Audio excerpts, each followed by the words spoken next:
నమస్తే అండి. మనము ఈరోజు ఈ వాస్తు వీడియోలలో భాగంగా ఒక ముఖ్యమైన విషయం తెలుసుకుందామండి. ఎందుకంటే ఇది అందరూ తెలుసుకోవాలి. చాలామంది తెలియక ఇల్లు బ్రహ్మాండంగా కట్టేసింటారు.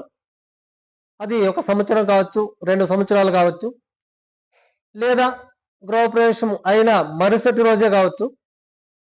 ఆ ఇంట్లో ఏదైనా వాళ్ళకు నష్టం వాటిల్లింది అంటే వెంటనే ఏం చేస్తారంటే ఈ ఇల్లు వాస్తు బాగోలేదు. ఫస్ట్ దానికి ముద్ర వేస్తారండి. ఇల్లు వాస్తు బాగోలేదు కాబట్టి ఇంట్లోకి వచ్చిన మరుసటి రోజే మనకు ఇలాంటి అవాంతరాలు సంభవిస్తున్నాయి. అంటే అది హెల్త్ ఇష్యూస్ కావచ్చు, లేదా వేరే విధంగా డబ్బు ఏదైనా పోగొట్టుకుపోవడం, లేదా యాక్సిడెంట్ ఇలా జరుగుతూ ఉంటాయి.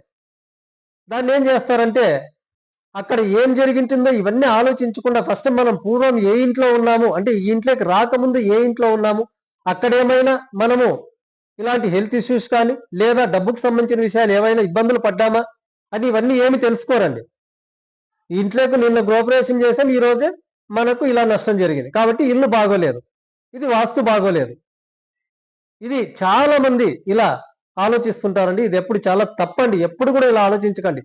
ఒక ఇల్లు కట్టిన తర్వాత వెంటనే ఒకవేళ ఆ ఇల్లు వాస్తు బాగోలేకపోయినా మీకు వెంటనే రిజల్ట్ అనేది చూపిదండి. అది సంవత్సరం కావచ్చు, 2 సంవత్సరాలు కావచ్చు, 5 సంవత్సరాలు కావచ్చు, 7 సంవత్సరాలు కావచ్చు. అంత తొందరగా మీకు ఆ ఇల్లు ఎప్పుడు కూడా మీకు నష్టాలను కలగజేయదండి. ఒక ఇల్లు అనేది కన్న తల్లితో సమానం అండి. ఇది గమనించండి మీరు ఫస్ట్.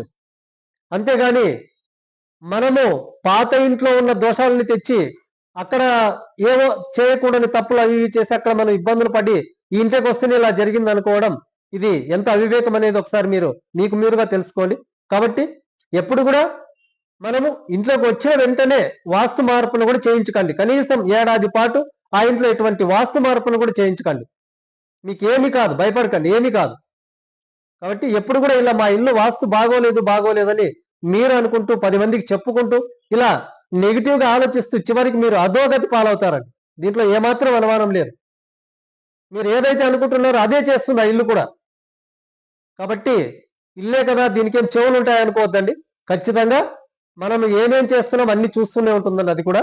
కాబట్టి ఇది ఒక్కటి గమనించండి. Thank you so much.